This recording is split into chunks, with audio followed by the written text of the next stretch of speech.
할렐루야. 한 주간 안녕하셨습니까? 그리고 지난해 안녕하셨습니까? 2025년 새해가 밝았습니다.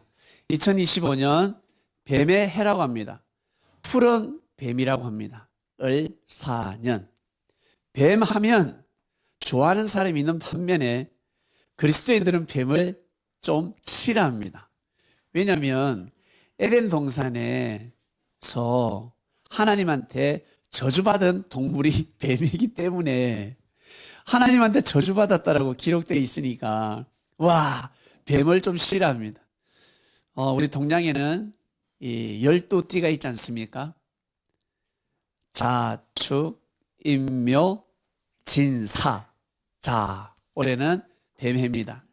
그 다음에는 오미, 신유, 술해. 이렇게 12띠 안에 우리 대한민국 사람들은 다 들어갈 것입니다. 뱀띠 있죠? 뱀띠. 예. 제 동생도 뱀띠인데 뱀 하면 어떻습니까? 참으로 지혜롭다라고 합니다. 우리는 뱀이 지혜로운 줄 몰랐는데 예수께서 뱀은 지혜롭다 했습니다. 그리고 비둘기처럼 순결하라 이렇게 표현을 하셨는데 올해 뱀의 해입니다. 그렇기 때문에 우리 뱀띠들은 상당히 지혜로운 삶을 살아가시길 바랍니다. 지혜를 발휘하시길 바랍니다. 그리고 에덴 동산에 나타나는 그 뱀은 얼마나 지혜로웠는지 하나님의 섭리를 방해했습니다. 섭리를 방해해버렸습니다. 성경을 자세히 보면 알 수 있는데 에덴 동산에 등장하는 그 뱀은 진짜 뱀이 아니죠. 원래는 서서 다니다가 하나님한테 저주받아가지고 기어다니는 그 뱀이 아니라 원래부터 뱀은 기어다니는 뱀입니다. 아주 비유적이고 상징적인 말씀을 하셨는데 그 시대에 뱀이 있었습니다. 그 시대에 지혜로운 자들이 있었습니다. 그 시대에 지혜로운 자. 하나님께서 인류를 창조하셨고 남자를 아담이다 그리고 여자를 하와라고 말씀하셨는데 에덴 동산에 등장하는 아담과 하와는 인류의 조상이 아닙니다. 유대교의 조상입니다. 왜냐하면 성경은 그렇게 기록하고 있습니다. 아담과 하와의 그 아들 죄를 범하고 나서 살인죄를 범하고 나서 막 벌벌벌 떨어요. 하나님, 제가 죄를 범했나이다. 제가 저를 만나는 자가 저를 죽이면 어떡합니까? 라고 합니다. 아담과 하와가 가인을 죽이지 않으면 죽일 자가 아무도 없잖아요. 인류의 조상이라고 한다면. 그런데 가인이 벌벌벌 떨어요. 하나님, 저를 누가 죽이면 어떡합니까? 저를 살려주세요. 가인이 자기 동생 아벨을 죽이고 나서 엄청난 회개를 합니다. 하나님한테 저 살려주세요. 제가 죽을 죄를 범했습니다. 하나님 좀 살려주세요. 그때 하나님이 가인에게 표를 주면서 그래, 너 누구도 너를 죽이지 못하게 하겠다. 결국 에덴 동편에 가서 한 여자를 만나는데 그 여자를 만나가지고 낳은 아이가 에녹입니다. 그러니까 에덴 동산 동편에 가니까 여자가 살고 있더라는 거예요. 동편에만 있었겠습니까? 동서남북에 다 있었겠지. 그것이 바로 6천년 전입니다. 이 지금부터 한반도에 6천년 전에 사람이 살았을까 안 살았을까? 살았습니다. 일본에도 살았고 중국에도 살았고 유럽에도 살았고 다 살았어요. 그러나 하나님을 믿지 않았습니다. 아담과 하와처럼 하나님을 섬기지 못했습니다. 결국 아담과 하와는 인류의 조상이 아니라 유대교의 조상입니다. 아브라함의 하나님, 이삭의 하나님, 야곱의 하나님의 조상이라는 거예요. 바이블 미디어는 그렇게 복음을 전하고 있습니다. 지금도 마찬가지예요. 하나님께서 생명의 씨, 말씀의 씨를 딱 뿌렸는데 여러분 하나님의 복음을 받아들이는 사람이 있지만 받아들이지 않는 사람들이 있습니다. 마찬가지예요. 지금부터 6천년 전 에덴 동산에 하나님께서 마음밭에다가 말씀의 씨를 쫙 뿌렸는데 안 받아들이는 거예요. 누가 제일 먼저 받아들였다? 아담과 하와가 하나님의 말씀을 받아들였다 하는 것입니다. 선교사들이 이 땅에, 조선 땅에 와서 말씀의 씨를 쫙 뿌렸습니다. 어떤 씨? 예수가 그리스도 메시아라는 씨를 딱 뿌렸을 때 받아들이는 사람이 있는 반면에 배척하고 공격하고 죽이는 사람이 있습니다. 누구처럼? 가인처럼. 가인처럼 자기 동생을 죽이는 사람이 있습니다. 똑같아요. 여러분 몇 살 때 언제 예수님을 맞이했습니까? 그리고 저는 우리 가문에서 아담입니다. 우리 부모님이 저보다 연세도 많으시고 저보다 먼저 태어났지만 제가 종교의 조상입니다. 우리 집에서는. 제가 먼저 태어났습니다. 제가 먼저 예수님 말씀 먹고 하나님 아들로 먼저 태어나고 그 다음에 우리 아버지가 태어나고 제가 우리 아버지를 먼저 전도했거든요. 제가 우리 아버지 전도했을 때 할렐루야 했는데 우리 어머니는 아이고 아버지를 핍박했습니다. 인생 헛살았다면서 기가 얇다 그러고 어떻게 예수를 받아들일 수 있냐. 그 다음에는 제 동생을 제가 전도했습니다. 예? 순수가 이래요. 그러고 나서 아버지와 제 동생이 삼총사가 되어서 우리 어머니를 전도했습니다. 우리 어머니가 제일 어려요. 우리 집안에서는. 이렇게 되는 겁니다. 제가 조상이에요. 여러분 집안에도 아마 그리 될 것입니다. 그리고 믿음을 잘 세우잖아요. 제가 1대거든요. 제가 1대. 그 다음에 우리 자식이 2대입니다.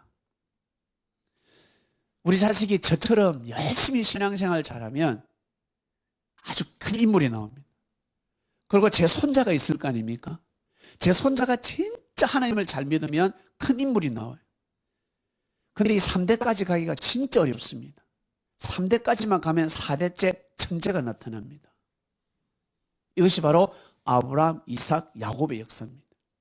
아브라함이가 1대고 하나님을 마음과 뜻과 목숨을 내서 섬깁니다. 아브라함, 자식보다 더 하나님을 더 사랑했습니다. 아브라함, 그 다음에 그러니까 이삭이 나는 겁니다. 이삭 또한 아버지처럼 하나님을 절대적으로 섬깁니다. 그 다음에 누구?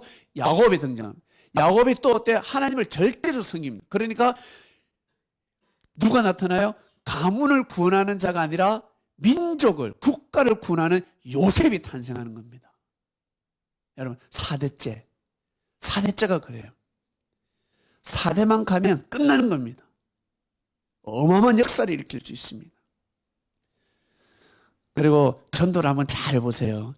내가 열심히 정성을 들여서 내가 생명을 낳았어요. 근데 내가 이놈 자식하고 또 열심히 예배도 드리고 기도를 하면서 하나님의 말씀을 귀하게 여기고 그리고 생명을 귀하게 여기면서 또 생명을 낳았어요. 그럼 3명이잖아요. 3명이 되었어요. 그 다음에 4번째가 태어납니다. 우리 집을 볼 때는 우리 어머니가 4번째거든요. 우리 어머니가 믿음이 보통이 아닙니다. 제일 좋아요. 진짜 좋아요. 나이가 드셨지만 제일 좋으세요. 4번째 태어나니까. 한번 해보시라니까. 진짜입니다. 우리 아버지가 아버지 믿음과 제 여동생의 믿음이 합쳐져서 우리 어머니 딱 4대째 이렇게 4번째. 그리고 진짜 대로 볼 때 또 4대째가 있을 것입니다. 그러면 귀한 생명. 저희 어머니가 딱 믿음으로 딱 태어나니까 4번째거든요. 요셉 자리였습니다. 아브라함, 이삭, 야곱, 요셉. 그러니까 어머니는요 물신양면입니다. 뭐 돈이 너무 귀하잖아요. 정말 물질이 귀한데 어머니가 믿음 딱 아멘 하고 나서 94년도인가 95년도에 1,000만을 바로 헌금해 버렸습니다. 바로 첫 번째 헌금이 10,000원이 아니라 1,000,000원이었습니다. 제 어머니가. 그리고 어머니가 물질이 생기면 교회에다가 다 사람들을 다 먹이고 어머니 교회가 봉고차가 없어요. 봉고차를 사준 거. 봉고차. 새 봉고차 15인승. 그리고 에어컨도 주고 TV도 주고 세탁기면 세탁기, 밥솥이면 밥솥. 그리고 축구 유니폼이 필요하다고 하면 축구 유니폼 15벌. 모든 물질을 오직 교회에다가 교회 와서 사람들이 잘 먹고 잘 지내라고. 저는 어머니 카드 가지고 다니면서 제가 뭐 술을 먹습니까? 담배를 핍니까? 모자라면 어머니한테 또 연락하면 어머니. 그러면 통장으로 돈을 보내줍니다. 이 사실을 우리 아버지가 모르셨습니다. 첫 번째 전도 되신 우리 아버지가 이 사실을 알면 핍박이 심해지기 때문에 저희 어머니는 모사를 써가면서까지 그렇게 도와주셨습니다. 제가 22살 때 신앙생활을 하면서 23살 때, 24살 때 일한 역사를 보았습니다. 한 8개월, 10개월 동안 핍박이 있었죠. 8개월, 10개월 동안 핍박이 있다가 어마어마한 축복을 받게 되었습니다. 전도를 하니까 이렇게 되더라는 것입니다. 왜? 하나님의 역사이기 때문에 그렇습니다. 오늘 반석 위에 내 교회를 세우리라 말씀입니다. 반석하면 여러분 딱 떠오르는 사람이 있죠? 바로 베드로입니다. 예수님이 오셨습니다. 예수님이 오셔서 말씀의 씨를 뿌리는데, 말씀의 씨를 뿌릴 때 말씀을 받아들이는 자가 있고 못 받아들이는 사람들이 있습니다. 못 받아들이면 다행인데 핍박하는 사람이 있습니다. 나가서 예수님을 죽이고자 합니다. 사람들이 악합니다. 아주 악합니다. 물질밖에 모르고, 그리고 자기 명예밖에 모르고, 이권 밖에 모르는 겁니다.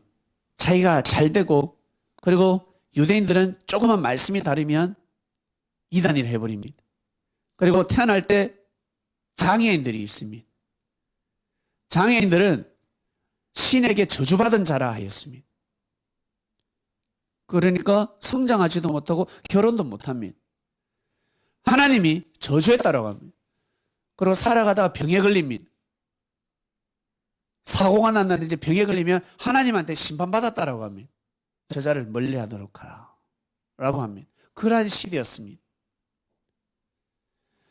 돈 없고 신분이 미천한 사람들, 그런 사람들은 멸시받는 시대였습니다. 그런데 예수라는 청년이 나타나서 이것을 깨부숩니다. 예수라는 청년이 나타나서 뭐라고 하냐면, 너희들은 다 같은 하나님의 아들, 딸들이다 라고 해버렸습니다. 하나님이 너희들을 창조했다. 너희들은 천국에 갈 수 있다. 하나님이 너와 함께 하신다. 이 복음을 전해버렸습니다. 그리고 예수님이 기도하면 어때요? 기도하면 병든 자가 나아버립니다.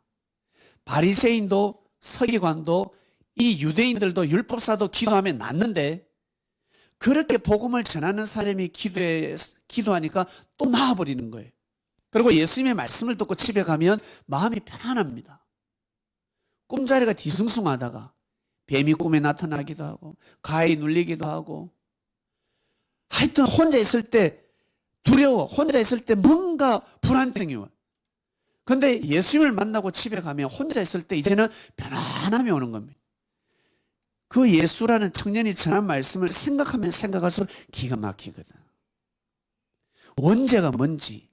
아니, 바리새인들은 원죄를 가르쳤으니까 태어날 때부터 죄가 있다라고 하는데, 도대체 이 죄를 어떻게 청산해 구원받을 수 있을까? 그리고 메시아가 온다라고 하는데, 하나님이 온다라고 하는데, 아니 우리는 그러면 구원을 받지 못하나? 하나님이 영으로 오시고 너희가 이 진리를 받아들이면 하나님 너희 안에 거한다라고 가르쳐줘 버렸습니다. 아주 간단하게 답이 아주 명료했습니다. 그리고 하나님이 온다라고 해요. 하나님이 와서 이 땅을 심판한다라고 했습니다. 유대인들은 천국에 가고 나머지 사람들은 지옥 간다라는 것입니다. 구원 못 받는다 했는데, 예수님은 그것이 아니라, 하나님이 오는 것이 아니라 바로 말씀이다라고 했습니다. 하나님의 말씀을 받아들이는 그 자체가 바로 하나님을 맞이하는 거다라는 말씀을 해버리신 것입니다. 진리가 곧 말씀이 곧 하나님이라 하였습니다. 그래서 사랑을 계속 가르쳤습니다. 위대한 하나님의 사랑을 가르쳤습니다. 사랑이 곧 하나님이다라고 하였습니다. 그리고 사람들은 부활을 기다렸습니다. 하나님 오면 부활할 줄 알았습니다. 죽은 자가 살아난다고 생각했습니다. 육신이 살아난다고 했습니다. 그래서 화장을 하지 않았습니다. 지금도 정통 유대인들은 저 감난산에 석관이, 은빛 석관이 반들반들 빛이 나는데 부활을 기다리고 있습니다. 매장을 합니다. 화장하지 않습니다. 그런데 예수님 오셔서 부활을 뭐라고 하셨냐면 육신이 부활하는 것이 아니다라고 하셨습니다. 육신은 살아날 수가 없다. 내 말을 들으면 죽지 아니하리라. 죽은 자도 살아나리라 하였습니다. 이게 도대체 무슨 뜻이지? 부활이 무엇이지? 부활은 바로 육신이 살아나는 것이 아니라 영혼이 죽지 않고 살아가는 것이 부활이라고 가르쳐 주셨습니다. 죽음이 없다는 것을 가르쳐 주셨습니다. 육신은 살아날 수가 없어. 그 다음에는 신령한 몸이야. 너희들에게는 영이라는 것이 있어. 영혼이라는 것이 있다고 가르쳐 줬습니다. 그래서 너희들 귀신 봤지? 예, 예수님, 저 갈릴리 호수에서 귀신 봤어요. 감난산에서 귀신 봤어요. 우와, 어젯밤에 귀신 제가 봤어요. 그들은 영혼이야. 살아생전에 구원받지 못하니까 바로 구천을 떠도는 영혼들이야 라고 말씀을 해버리신 겁니다. 귀신이 있다라고, 그게 바로 귀신이야 라고 하셨습니다. 구원받아야 돼. 구원을 그럼 어떻게 받을 수 있습니까? 바로 하나님 말씀을 듣고 생명을 사랑하면 구원받는다라고 가르쳐 주셨습니다. 이것이 여러분 최대 복음입니다. 이것을 가르쳐 주셨습니다. 그런데 많은 사람들이 예수님을 핍박하고 악평하고 예수님을 죽이고자 하니까 예수님을 통해서 선포되는 말씀을 믿기가 어려운 시대였습니다. 너무나 귀한 말씀인데, 너무 소중한 말씀인데 예수님한테 가면 병이 나아요. 육신의 병도 낫고 마음의 병이 낫습니다. 그렇다고 해서 늙지 않습니까? 늙어 죽어요. 반드시 사람 늙어 죽게 되어 있습니다. 그리고 모든 사람이 다 눈을 떴겠습니까? 모든 사람이 병을 다 고침을 받았겠습니까? 아니요. 감기 걸릴 수도 있고 식중독 걸릴 수도 있고 가다가 넘어져서 열심히 걸어 다니면 관절이 다 닳아가지고 관절염이 올 수도 있고 다 그렇습니다. 그런데 마음이 편안하다는 겁니다.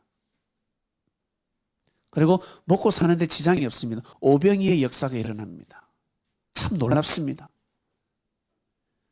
평등하게 공평하게 예수께서 사람들을 살리기 시작했습니다. 사랑해주고. 여러분, 이러한 공동체가 있다니까 너무 신기하지 않습니까? 그것도 2000년 전에. 2000년 전에.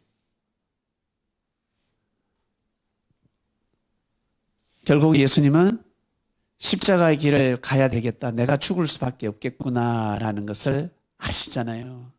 그래서 이제는 어떻게 해야 된다?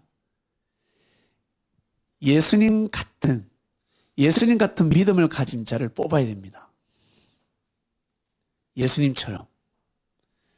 예수님이 하나님을 마음과 뜻과 목숨을 다해서 믿듯이 예수님을 마음과 뜻과 목숨을 다해서 믿을 제자를 뽑아야 됩니다. 좋을 때는 믿지. 잘해줄 때는 믿지.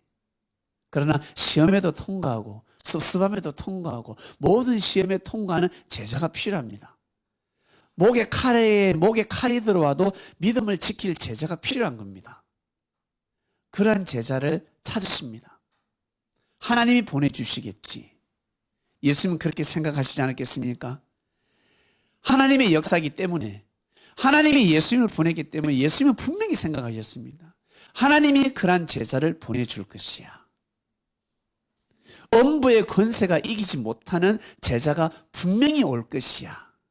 물질에 휘둘리지 않고 사랑에 휘둘리지 않고 명예와 권력에 휘둘리지 않는 시험 들지 않는 그러한 제자가 분명히 올 것이야 라고 분명히 생각하셨을 것입니다. 그래서 제자들을 두루두루 봅니다. 감정에 의해서 치우쳐서 하나님의 뜻을 거역하는 자가 아니라 죽으면 죽으리라라는 마음을 가진 제자가 반드시 필요하거든요. 그래서 예수님은 사명을 함부로 주지 않습니다. 반드시 치고 올라와야 됩니다. 하나님께서 믿음의 씨를 뿌렸을 때 치고 올라오는 것입니다. 하나님이 유대인을 특별히 사랑하는 게 아닙니다. 하나님이 여러분을 특별하게 사랑하는 게 아닙니다. 하나님이 나를 특별하게 사랑하는 게 아닙니다. 우리가 믿음을 가지고 치고 올라오니까 우리가 하나님의 사랑을 느끼고 깨달으니까 하나님이 특별히 사랑하는 것처럼 느껴지는 겁니다. 고백하는 겁니다. 하나님은 태양 같은 분이기 때문에 똑같은 빛을 비추십니다. 등을 돌리면 그 빛을 받을 수가 없습니다. 등지고서는 하나님의 사랑을 알 수가 없습니다. 하나님은 항상 공의로우신 분입니다.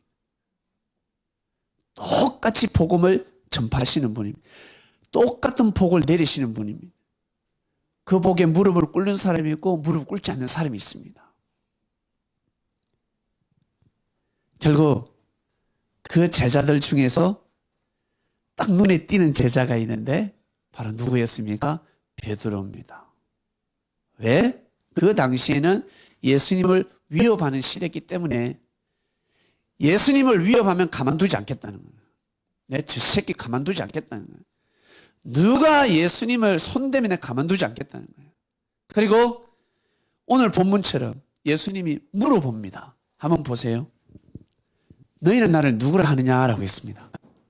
이때 너희는 나를 누구라 하느냐, 너희들은 나를 누구라 생각하느냐라고 했습니다. 예수님이 다 보여주셨잖아요.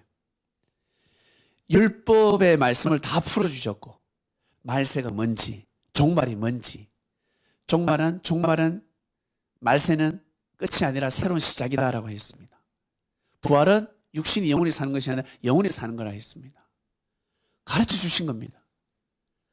많은 말씀을 가르쳐 주셨는데 이때 시몬 베드로가 뭐라고 하냐면 주는 그리스도시요 살아계신 하나님의 아들이시나라고 합니다. 유일하게 고백합니다.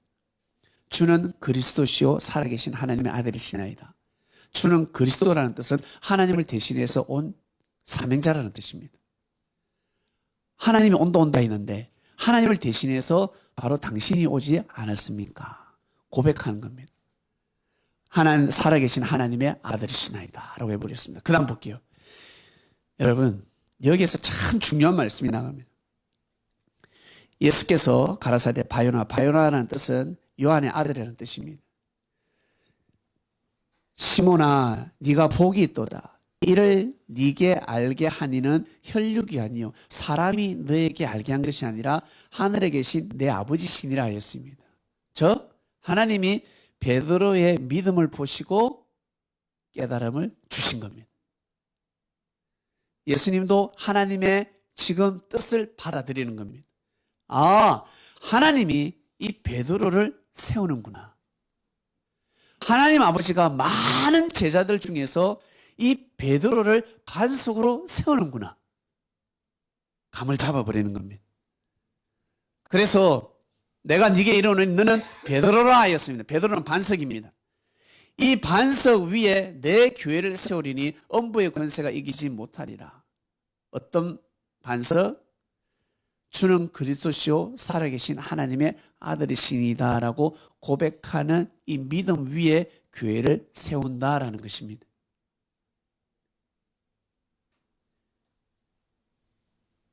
그래서 역사가 이제 시작되는 겁니다.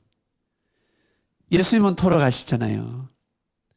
이러고 나서 제자들을 이렇게 말씀하시고 나서 뭐라고 하시냐면 예수님이 얘들아 베드로에게 특히 천국의 열쇠를 주죠.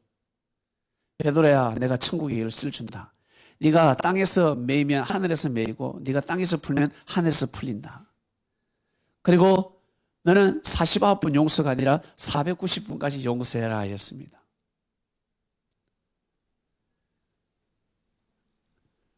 (49번이) 아니라 490번, 즉 내처럼 살아라라는 뜻이에요. 베드로야 너는 그렇게 할 수 있다. 네가 나를 사랑하니까 내 말씀을 생명시 해라. 베드로는 예수님이 너무 좋아.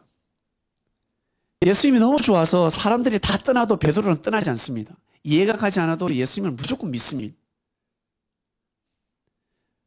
옛날이나 지금이나 어떻습니까? 뭘 가르치면 다 안다라고 그래요. 이야기하면 나 안다. 나 알고 있다. 그런 사람들 있죠. 나 알고 있다. 알고 있는데 삶에서 적용을 못 시켜요. 말씀처럼 살 수가 없어요. 그러니까 믿음을 배우러 오는 겁니다. 우리는 교회에 어떻게 믿음을 배우러 오는 겁니다. 교회에 와서 믿음을 배워야 합니다. 믿어야 되는 거예요. 내가 실천을 못하면 믿어줘야 되는 겁니다. 믿음을 배워야 됩니다. 이 베드로는 믿음이 상당히 좋았습니다. 예수님이 너무 좋아가지고 예수님이 이런 말씀을 하실 때마다 베드로는 화를 냅니다. 벌떡벌떡 일어납니다. 예수님이 나는 십자가의 길을 간다. 한마디로 죽음의 길을 간다는 거예요. 나는 죽을 수밖에 없다라고 했을 때마다 베드로가 벌떡벌떡 일어납니다. 절대로 예수님은 죽지 않습니다. 제가 선생님을 지킵니다. 그 어떤 놈이 예수님에게 손대면 내가 가만두지 않겠습니다. 그러니 그 말씀하지 마세요. 그럴 때 예수님이 뭐라고 했습니까? 사단아 물러가라 했습니다. 그 마음은 나를 넘어지게 한 하나님의 일을 넘어지게 하는도다. 나를 넘어지게 한다. 베드로야 그런 마음을 갖지 마라. 나는 내 십자가를 짊어지고 너는 네 십자가를 짊어지고 가라라고 가르쳐 주셨습니다. 네가 짊어져야 될 십자가가 있고 나는 내가 짊어져야 될 십자가가 있으니 내가 내 죽음이 왔을 때 너 끼어들지 말라라고 하는 거예요. 내가 죽게 생겼을 때 네가 끼어들지 말라. 절대 끼어들지 말라. 칼을 뽑지 말라. 베드로는 칼을 차고 다녔거든. 절대 네가 끼어들어서는 아니 된다. 아니요. 예수님 없으면 저는 못 삽니다. 그러면서 또 제자들도 베드로처럼 저도 예수님을 지킬 겁니다. 저도 예수님을 떠나지 않을 것입니다. 고백하기 시작합니다.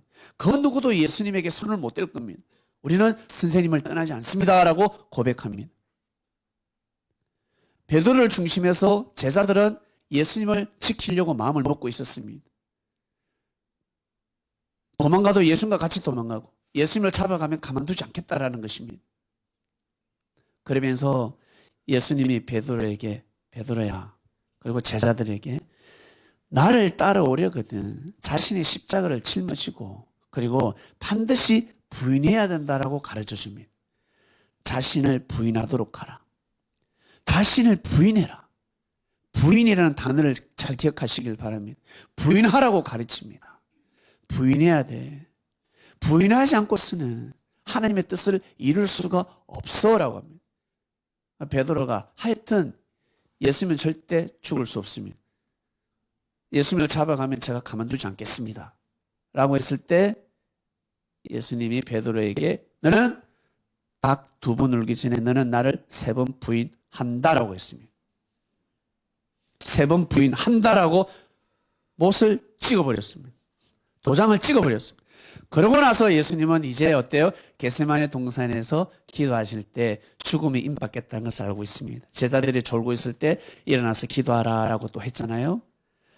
그때 천부장이 들이닥칩니다. 예수님을 배신한 가룟 유다하고 가룟 유다가 군호를 짰죠. 신호를 보낼게. 내가 입 맞추는 자에게 그가 바로 예수니까 잡아라라고 했습니다. 그때는 이 차도로를 두르고 있었습니다. 눈만 딱 내놓고 다 머리를 두르고 다니는 시대이기 때문에 누가 누군지를 몰라요. 그러나 가룟 유다는 딱 보면 예수님이 기도하는 모습만 봐도 그런거리만 봐도 예수라는 것을 알 수가 있습니다. 내가 신호를 보내줄게 라고 했습니다. 그때 누가 오냐면 천부장이 옵니다. 천부장은 1000명의 군사를 거느리는 장군입니다. 천부장이 왔다는 것은 끝난 거예요. 얼마나 많은 군인들이 무사들이 함께 했겠습니까? 그리고 뭉치를 들고 왔습니다. 흉기를 들고 왔습니다. 완전히 그냥 개 잡듯이 돼지 잡듯이 잡으려고 온 거예요. 그 겟세마네 동산은 지금 죽음의 피바다가 예정되어 있었습니다. 그리고 예수님이 항상 도망 다니셨기 때문에 제자들은 분명히 도망갈 것이다. 도망갈 때 다 추포해라. 그리고 죽여도 좋다. 분명히 천부장은 명령을 내렸을 겁니다. 지금부터 우리나라 민주운동할 때도 어때요? 도망가면 잡혀 죽습니다. 구한말 때도 마찬가지. 100년 전, 200년, 지금부터 2000년 전입니다. 야, 아무도 다치지 않게 생포해야 돼. 그런 명령은 없는 시대입니다. 죽여라 였습니다. 예수님은 그걸 알고 계셨습니다. 그래서 예수님이 먼저 몸을 선뜻 내어 준 겁니다. 나 잡으러 오지 않았냐고. 숨지 않으셨어요. 만약에 예수님이 숨고 야 도망가자, 야 도망철수 그러면 많은 제자들이 죽었을 것입니다. 병신이 되었을 겁니다. 불구자가 되었을 것입니다. 많은 자들이 잡혀갔을 것입니다. 그것은 다 잡혀갔겠죠. 그런데 예수님은 그러시지 않고 바로 몸을 내어주셨습니다. 나 잡으러 오지 않았냐고. 몸을 선뜻 내어주니까 어때요? 깜짝 놀래버린 거죠. 사람들이 깜짝 놀래버린 겁니다. 천부장도 깜짝 놀래버린 거지. 뭐지? 도망가야 되는데. 네. 한마디로 따지러 왔는데 자기 죄를 고백해버린 건 똑같습니다. 미안하다, 사과 먼저 해버리는 거예요. 그럼 당황스럽지 않습니까? 반드시 우겨야 되는데, 우겨야 싸울 수가 있는데 미안하다고 해버립니다. 더군다나 죄를 범하지 않는 사람이 선뜻 몸을 내어주고 성령께서 하늘이 역사하시니까 어때요? 더 큰 은혜가, 감동의 도가니, 천사들이 지켜보고 있지 않겠습니까? 선뜻 내어준 거를 줘버렸어요. 그래서 예수님을 포박합니다. 줄로 딱 포박할 때 베드로가 칼을 뽑아서 말고의 길을 잘라버립니다. 반주자님, 이 성경 보면 이렇구나. 겟세마네 동산에서 베드로가 칼을 뽑아가지고 말고의 길을 잘랐구나. 이렇게 볼 수 있죠. 그냥 쉽게 보죠.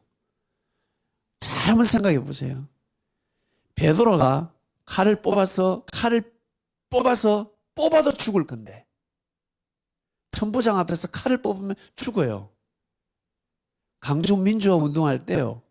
몽둥이만 경찰 그 전경들 특공대 앞에서 몽둥이만 들어도요. 맞아 죽어요. 그런데 칼을 뽑아서 말고의 길을 잘랐습니다. 누가? 베드로가. 절대 살 수 없습니다. 베드로는 어마어마한 짓을 지금 일을 저질른 거예요. 엄청난, 베드로가 죽을 수밖에 없는 겁니다. 베드로가 그러니까 엄청 담대한 겁니다. 겁이 많으면 칼을 절대 뽑을 수 없습니다. 못 뽑습니다. 도망가지. 그런데 베드로가 칼을 뽑아서 바로 길을 자르고 자기가 죽는 걸 알면서 예수님 죽으면 나도 죽겠다는 거예요. 칼을 뽑아 길을 잘려버렸습니다. 그때 예수님이 칼을 꽂으라. 칼을 들면 칼로 망한다. 조심조심 말씀하셨을까? 아니요. 겟세마네 동산이 떠나갔을 것입니다. 야! 라고 하셨을 겁니다. 베드로야! 칼을 꽂으라! 라고 했을 겁니다. 누굴 보면서? 그리고 천부장에게, 그 장군에게 눈빛을 보면서 눈물을 흘리면서 미안하다. 죄송합니다. 내 제자를 용서하소서. 이 제자는 내 제자고 나를 살리기 위해서 그런 거고 나를 잡으러 오지 않았습니까? 내가 순수히 내가 잡혀갈 테니, 내가 죽으러 갈 테니 내 제자를 살려주십시오라고 말하지 않았겠어요? 눈빛을 보내고 기도하는 마음으로 사단들이 득실득실 뗍니다. 원래 겟세마네 동산에서 죽어야 됩니다. 개죽음 당해야 되는 거예요. 근데 이 예수님이 몸을 내어줬죠. 그리고 베드로가 칼을 뽑아가지고 말고의 길을 잘랐음에도 불구하고 베드로는 무사합니다. 성경에 제자들이 다 도망갔다라고 기록되어 있습니다. 근데 베드로만이 또 따라갑니다. 예수님 뒤를 철철철철 따라갑니다. 그렇게 가다가 이 예수님을 잡아가는 이 군사들이 누구를 잡냐면 예수님의 제자를 한 명 더 잡습니다. 배 홑 이불을 두르고 왔습니다. 지금으로 치면 바바리 코트. 겨울에 롱파카처럼 아주 좋은 옷을 입고 들레들레 들려오다가 딱 잡혔습니다. 이 겉옷을 벗어 던지고 발가보고 도망갔다고 성경이 기록하고 있습니다. 그 제자 이름은 기록되지 않습니다. 누군지 기록하지 않습니다. 그런 제자가 있었다라고만 합니다. 다 도망을 갔는데 베드로는 도망가지 않고 끝까지 예수님을 따라갑니다. 예수님이 베드로가 따라올 걸 몰랐겠어요? 저놈은 원래부터 기질이 다른데 반석인데 나밖에 모르는데 내가 죽으라고 하면 눈이라고 깎는 놈인데 배를 버리라는 거 배까지 다 버리고 물질 헌금까지 다 해버리고 예? 바다에 가서 낚시를 던져라니까 바다에 가서 낚시까지 던지고 베드로는 예수님이 시키면 시킨 대로 하는 제자였습니다. 그래서 예수님이 잡혀가니 베드로의 기질을 아니까 따라오는 거예요. 예수님이 베드로를 보면서 어떤 모습을 보였겠습니까? 그래 따라와라. 내 따라와. 나하고 같이 그 길을 가자 했겠습니까? 오지 마라 했겠어요? 오지 마라 하지. 예수는 분명히 베드로를 오지 마라고 했을 것입니다. 오지 마라. 그러나 베드로는 끝까지 들어갑니다. 제사장 뜰 그 안까지 들어갑니다. 한 제자 같이 들어갑니다. 그러나 성경에는 한 명이 들어간 그 제자 이름은 기록하지 않습니다. 역사학자들은 요한복음에 기록되어 있으니까 요한이가 들어갔을 거라고 하는데 그걸 어떻게 알아? 베드로 말고 한 명 더 들어갔다고. 그러나 성경에 이름은 없습니다. 그럼 베드로가 그 뜰에 들어간 거예요. 그 마당에 모닥불 옆에서 모닥불에 앉는데 예수님이 그 창고에서 예수님이 고문을 받는데요. 이놈들이 예수님의 눈을 가립니다. 안대를 씌워서 예수님의 뺨을 때리고 침을 뱉고 네가 선지자지, 네가 그리스도라면 누가 때릴게? 여러 명이 둘러싸서 쭉 때립니다. 예수님을 때리기 시작합니다. 누가 침을 뱉었게? 방금 때린 자가 누구게? 한번 맞춰봐. 왜? 선지자를 맞추니까. 네가 선지자 노릇을 해봐. 누가 때려서? 발로 차고 몽둥이를 때리고 예수님을 폭행하고 구타하기 시작합니다. 이 구타 소리, 이 폭행의 소리를, 이 목격을 예수님이, 베드로가 목격을 다 합니다. 예수님의 그 신음소리. 여러분, 누가 여러분을 때릴 때 안대 이렇게 눈 가리고 때리면 얼마나 무서운 줄 아세요? 눈을 가리면 얼마나 무서운 줄 아세요? 죽기일보 직전입니다. 베드로가 이것을 다 보고 있습니다. 겁이 많으면 베드로가 그 뜰에 들어갈 수 있었을까? 별님, 베드로가 겁이 많으면 그 뜰에 따라갈 수 있었을까요? 가요, 못 가요?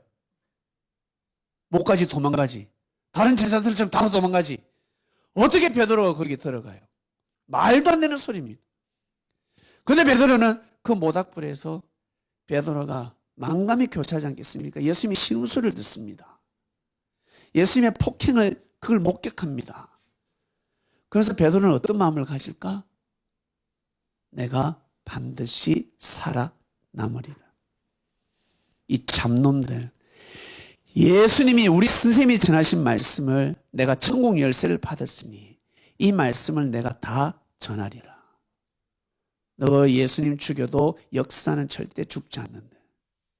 예수님은 3일 뒤에 다시 살아난다 했고 성령께서 보혜사까지 온다고 했다.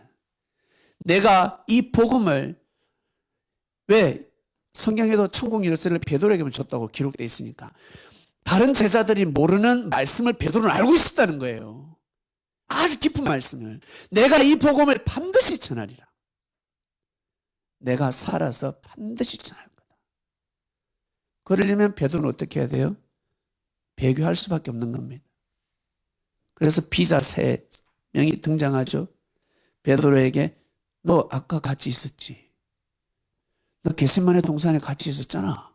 너 베드로, 너 제자 맞지? 아니야. 무슨 소리 하니? 나 제자 아니야. 너 그와 같이 예배드리고 말씀 듣고 너 같이 지내지 않았냐? 베드로가 아니라고. 나도 처음에는 너도처럼 그랬는데 이단이더라. 이단의 개수더라. 아니더라.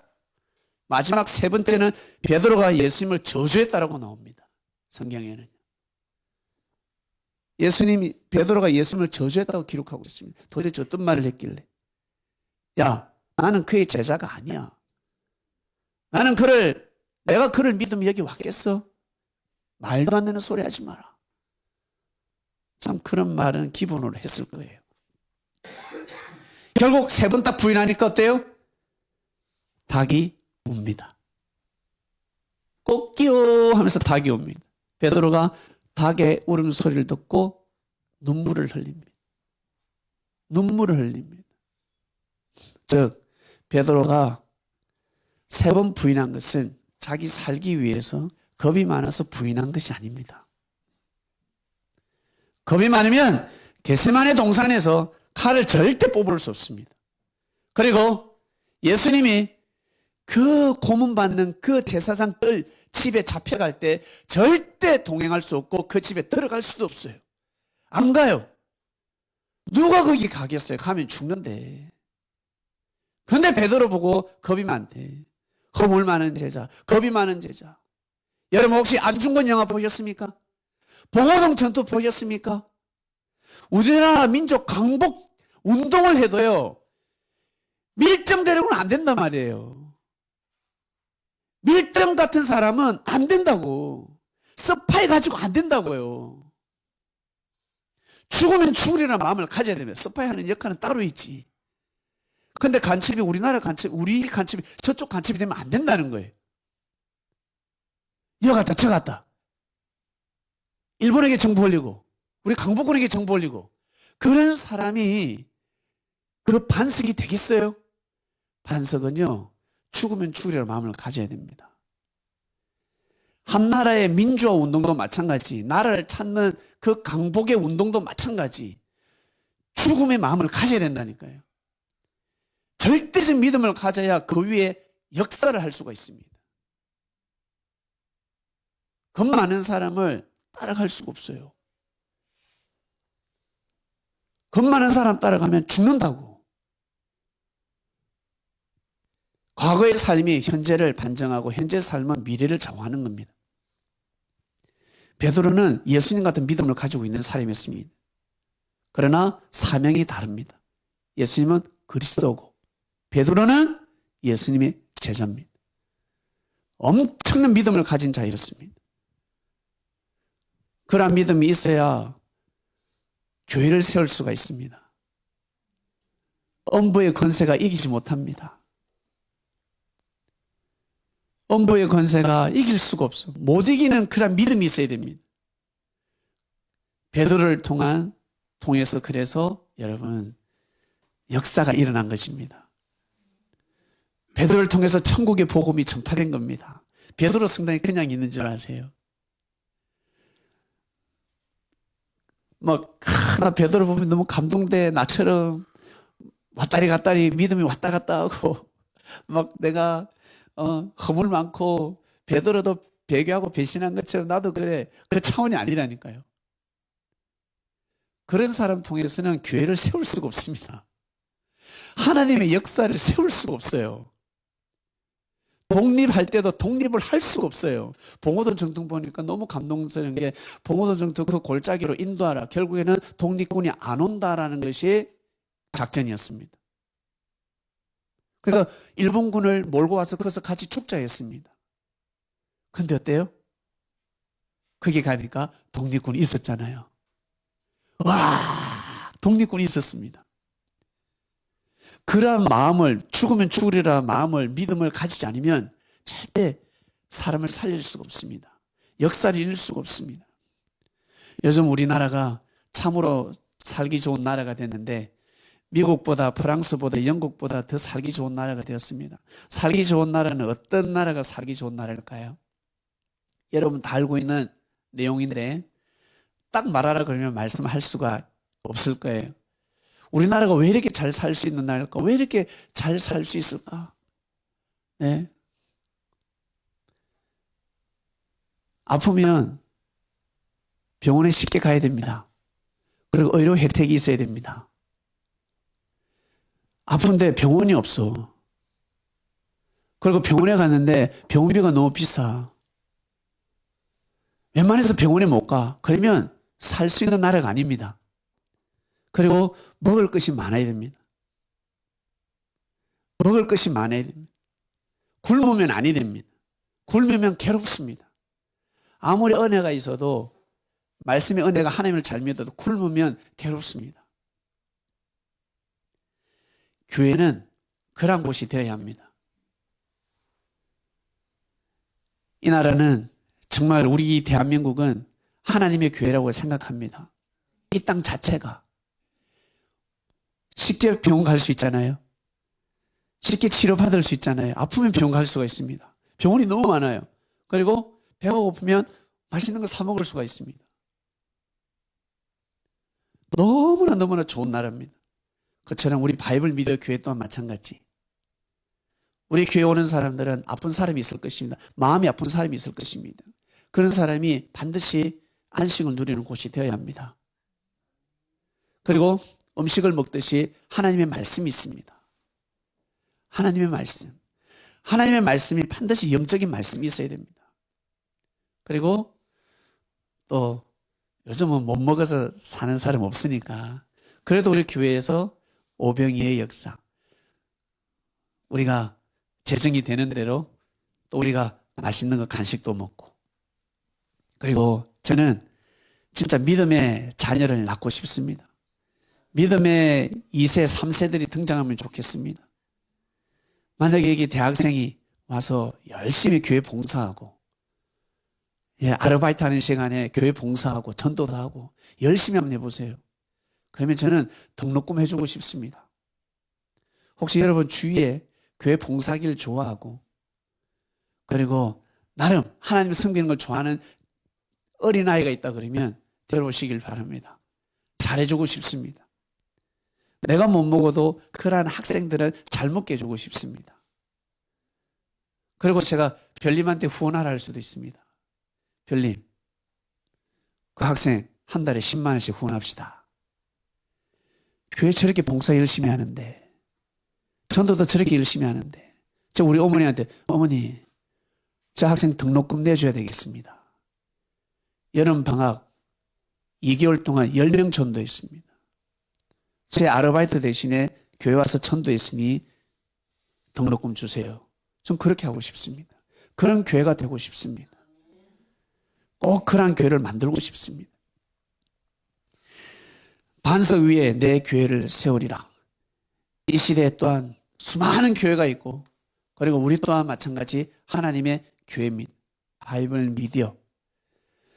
우리는 베드로가 고백한 그 말씀 위에 교회를 세웁니다. 주는 그리스도시요 살아계신 하나님의 아들이시나이다.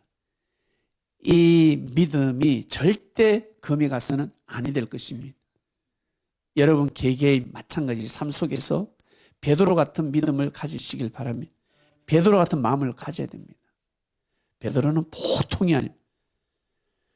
알고 보면 성경을 자세히 모르다 보니 베드로를 또 많이 오해도 하고, 이제는 우리가 베드로의 명예를 회복시키는 그런 시대가 온 것 같습니다. 우리 바이블 미디어 교회가 베드로의 명예를 회복시키고, 그리고 베드로가 바라고 원하는 예수님한테 절대적으로 가르침 받은 그러한 교회가 있지 않겠습니까? 그러한 교회를 우리가 세우면 좋겠어요. 베드로가 진짜 세우고 싶었던, 베드로는 천국 열쇠를 받은, 혹시 천국 열쇠 받은 사람이 있습니까? 예수님이 와가지고 내가 네한테 천국 열쇠를 줄게. 없어요. 베드로밖에 없어요. 그러니까 베드로가 세우고 싶었던 그러한 교회가, 우리 바이블 미디어 교회가 그런 교회가 되면 너무너무 좋겠습니다. 기도하고 마치겠습니다. 사랑하는 하나님 아버지 감사합니다. 반석 위에 내 교회를 세우리라 하였습니다. 베드로가 고백한 그 믿음은 예수님이 가르쳐 주신 것이 아니라, 예수님이 힌트를 준 것이 아니라 하나님 아버지께서 베드로에게 가르쳐 주셨습니다. 주는 그리스도시요 살아계신 하나님의 아들이시나이다. 이것이 바로 반석입니다. 이 말씀을 절대 믿는 것이 반석입니다. 하나님, 저희들 이 말씀을 절대 믿고, 그리고 490분 용서해라, 배를 버려라, 그리고 바다에 가서 낚시를 던져라, 형제를 사랑하라, 생명을 귀하게 여기자, 이런 말씀을 믿으려고 부단히 애를 쓴 많은 제자들 중에 베드로가 참으로 어뜸이었습니다. 그 믿음을 배우게 하여 주시옵소서. 바이블 미디어에 오는 우리 그리스도인들은 믿음을 배워야 됩니다. 믿음을 꼭 배워서 그 믿음이, 마음이, 영혼이 성장하게 하여 주시옵소서. 감사합니다. 2025년 첫 예배, 반석 위에 내 교회를 세우리라 말씀이 선포되었으니 바이블 미디어 교회가 꼭 반석 위에 세워지는 2025년도에 거룩한 성전을 형성하게 하여 주시옵소서. 감사합니다. 이 모든 기도 사랑하는 예수님의 이름으로 기도드립니다. 아멘.